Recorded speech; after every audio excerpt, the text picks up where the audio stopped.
untuk menyikapi perkembangan terakhir penanganan COVID baik secara nasional maupun di Kabupaten Aceh Tengah ini terkait kepada terbitnya Instruksi Menteri Dalam Negeri yang baru yang ditindaklanjuti dengan Instruksi Gubernur Aceh nomor 12.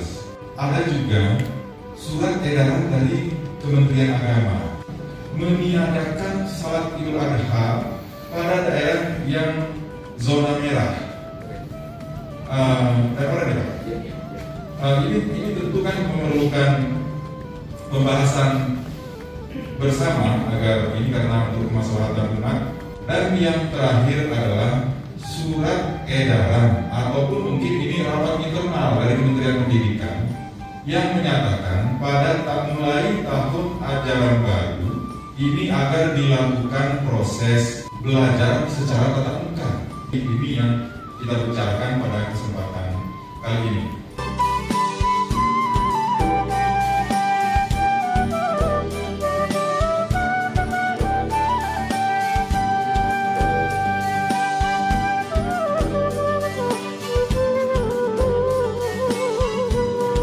Jadi kita kemarin itu sudah sepakat berapa kapasitas di satu objek wisata.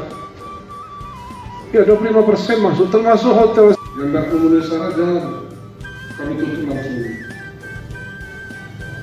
Tentunya protokol kesehatan harus disiapkan di sini. Silakan dilanjutkan, batasi kan itu. Namanya saja pembatasan. Laksanakan sendiri, per desa bisa. Cari khatib sendiri, cari imam kan gitu. Sah caranya. Bisa ya, dengan syarat protokol kesehatan dijaga dan perbanyak titik. Selalu dibanding-bandingkan pasar kok bisa, pesta kok bisa. Jadi kita sepakati pesta itu tidak bisa lagi. Itu nanti kita sepakati bersama. Ditunda dulu 1 bulan. 1 bulan. Tapi apabila dia sepakat yang hadir hanya sekian, itu silakan. Yang 25% yang dibenarkan sekarang. Jadi pergerakan kita dibatasi juga di dalam pembatasan sosial berskala mikro ini. Saling mengingatkan, jangan hanya rakyat yang kita tekan, kita tidak mengatur jarak dan diawasi.